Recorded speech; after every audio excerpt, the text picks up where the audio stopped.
Okay, the Fujifilm X-S20 is here in my hands, and after playing with it for a few days, I found 5 reasons why you should upgrade to the X-S20 from the X-S10. Let's go. Reason number 1, the battery. Finally, Fujifilm gave the X-S20 a new battery. We all remember the Square NPW126 battery, and it's notoriously known for being such a bad battery. If you're coming from any camera with that battery, then you would know that you need to carry like 4 to 6 of these to cover a full day of shooting. But not anymore, not with the X-S20. The X-S20 now has the same battery as the likes of the X-T5, the X-H2S, and the X-H2. And I definitely feel the battery life lasting longer on the Fujifilm X-S20. Shooting in 6.2K, I was able to get around 80 minutes on a full charge. And shooting photos, I was able to do like a 3-hour shoot.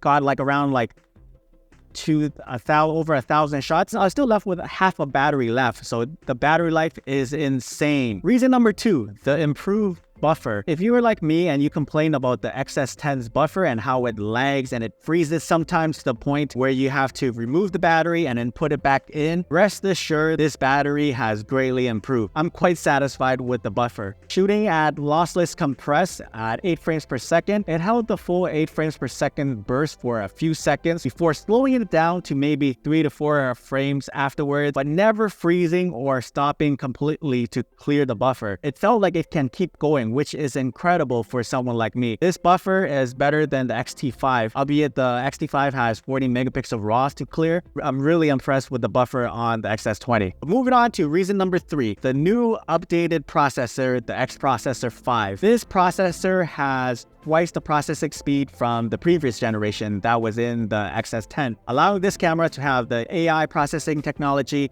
under the hood, and it can reduce the power consumption. This is why the battery life is so much better on the X-S20. And let's move on to reason number 4. Because of this new processor, we have improved autofocusing. And let me just say that this is the autofocusing that I wanted in the X-S10. The X-S20 autofocusing will be a big improvement from the X-S10 for sure.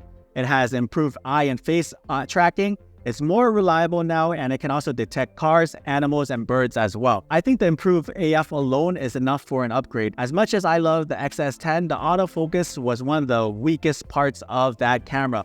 And although the autofocusing was sufficient, it's not as reliable as the autofocusing that are on these newer Fujifilm cameras. And finally, it has come to the X-S20. So be excited, guys. And reason number 5 is 6.2K open gate is on the X-S20. This is wild because the X-T5 does not have open gate. It has the latest sensor and processor making it capable. So what gives, Fuji? Why isn't it on the X-T5?